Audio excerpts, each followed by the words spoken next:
আজ শুক্রবার, জুম্মা মুবারক। সবাই কেমন আছেন?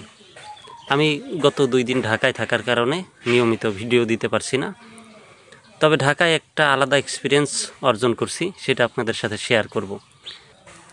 একদম এমন একটা রেস্টুরেন্টে এবার খাওয়া দাওয়া করলাম, যেই রেস্টুরেন্টে একদম রাস্তার ভিখারি থেকে আশেপাশের ছোটোখাটো ব্যবসায়ীরা এসে খাওয়া দাওয়া করে। খাবারের মানও মোটামুটি ভালো। চলেন সরাসরি সেই ভিডিওটা আপনাদের মাঝে তুলে ধরি এবং দেখেন আর আপনাদের মন্তব্য জানান যে আসলে কেমন হয়েছে। এই রেস্টুরেন্টের অবস্থান ঢাকা পান্থপথ থেকে একটু সামনে কাঁঠালবাগান বা কাঁঠালবাড়ি রোডে, বসুন্ধরার অপোজিটেও বলতে পারেন।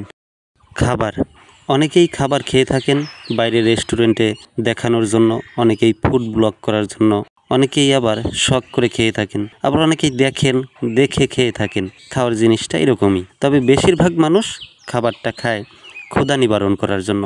পেটে ক্ষুধা হলে, ক্ষুধায় ডাক দিলে তখনই মানুষ খাবারের জন্য কোনো আশেপাশে হোটেল, রেস্টুরেন্ট, কেউ বাসায় থাকলে বাসার খাবার খেয়ে থাকেন।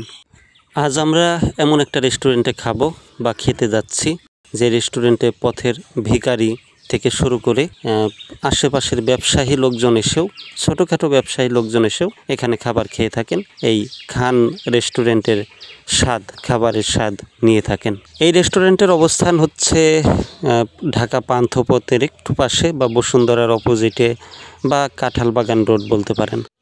খাওয়ার আগে দেখছিলাম যে খাবারের কী কী আইটেম আছে, কী কী রেসিপি আছে। লোভনীয়, দেখে মনে হলো লোভনীয় এবং স্বাস্থ্যকর, যথেষ্ট স্বাস্থ্যকর।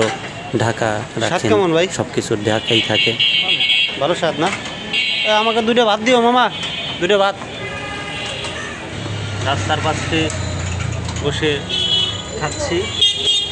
এই জায়গার খাওয়া দাওয়ার আলাদা একটা স্বাদ আছে, যে স্বাদ বড় বড় রেস্টুরেন্টে, 5 স্টার হোটেল সোনারগাঁ, কন্টিনেন্টালে পাওয়া যায় না।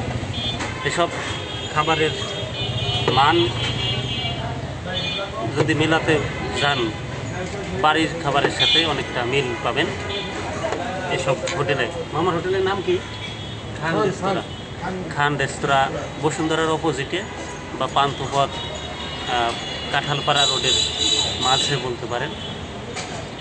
এই জায়গায় রাস্তার পাশে বসে আমরা খাওয়া দাওয়া করছি।